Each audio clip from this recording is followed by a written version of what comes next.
Hello guys, welcome back to my channel. আমি মেঘা। আশা করি তোমরা সবাই অনেক ভালো আছো, আমিও অনেক ভালো আছি। তো এখন আমি এসেছি একটা জায়গায়। কোথায় এসেছি? এখানে একটা মন্দির আছে, তো আমাদের বাড়ির পাশে, সেখানেই আমি এসেছি। তো এই মন্দিরে যেন আমার বিয়ে হয়েছিল। তো এই মন্দিরটা আমার কাছে খুব ফেভারিট একটা জায়গা। আমাদের বাড়ির পাশেই শিব শীতলা কালী মন্দির। তো এখানে এখন একটা প্রোগ্রাম আছে, মানে আছে অমাবস্যা, সবাই জানো। তো এখানে কালী পুজো হয়েছে, দুপুরবেলায় হয়ে গেছে। তো এখানে এখন খিচুড়ি দেওয়া হবে, খিচুড়িটা রান্না করা হচ্ছে। তো ঠাকুরটাকে তোমরা জাস্ট দেখো কতটা সুন্দর হয়েছে, তোমাদেরকে দেখাই চলো। তো এটাই সেই কালী মন্দির, মানে শিব শীতলা কালী মন্দির। তো ঠাকুরটা দেখো কত সুন্দর, মানে একবার চেয়ে থাকলে সব দুঃখ কষ্ট মুছে যায়। আর এই ঠাকুরটা আমার কাছে এত স্পেশাল, নিজের মতো করে আর কি, যে আমার খুব ভালো লাগে। সব জায়গায় ভালো লাগে, কিন্তু এই মন্দিরটা আমার কাছে একটু স্পেশাল জায়গা, যেহেতু আমি আমার জীবনের বড় একটা পদক্ষেপ এই মন্দির থেকে পেয়েছি। এই ঠাকুরের সামনেই আমার বিয়ে হয়েছিল, তাই জন্য আমার কাছে আলাদা করে একটু স্পেশাল।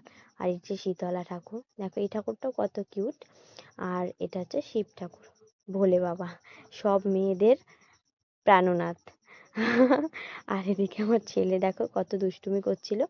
আর এদিকে খিচুড়ি রান্না হবে বলেছিলাম না, তো এদিকে খিচুড়ি রান্না হয়ে গেছে। এক কড়াই তো নেমে গেছে, আর এক কড়াই বসানো হয়েছে, সেটাই রান্না করা হচ্ছে। তো সবাই মিলে হাতে হাত লাগিয়ে রান্নাটা করছে। আর এদিকে দেখলে না, ফল কাটছে।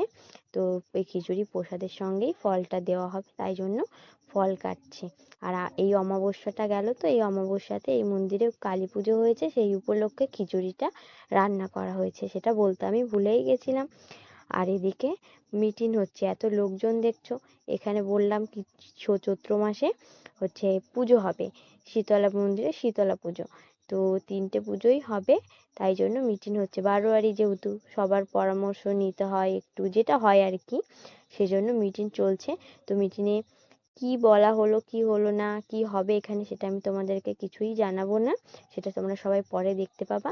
আর এখানে তো তোমরা ঠিকানাটা দেখতেই পাচ্ছ, তাই তোমরা যদি কেউ এই মন্দিরে এসে পুজো দিতে চাও কিংবা ঘুরতে চাও, আসতে পারো। খুব মজা হয়, অনেক ধুমধাম হয়, অনেক মেলা বসে।